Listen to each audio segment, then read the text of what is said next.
பெரம்பலூர் மக்கள் நீதி மய்ய கட்சி நிறுவனர் கமலஹாசன் அவர்கள் பாராளுமன்றத்தில் பேசிய உரை உங்களுக்கு. Of course, this is only my anguish and anger at some words uttered in the house besides this elder house. With your permission, Priya Sahodari Bhavati Bhikshandehi. சரி கேட்கும் உங்களுக்கு.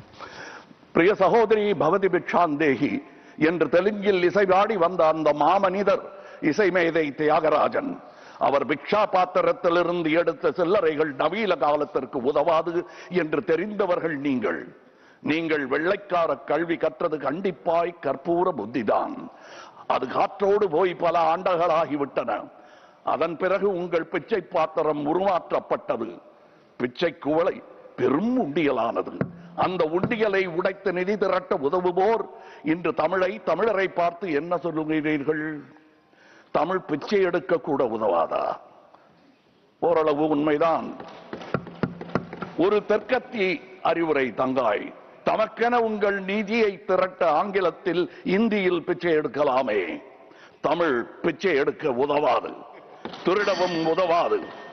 தமிழன் பிச்சை எடுக்க மாட்டான், அதுவும் உங்கள் பிச்சையை ஏற்கவே மாட்டான். தங்கச்சி, ஓட்டையும் நாட்டையும் இந்த கமலஹாசன் விற்கவே மாட்டான்.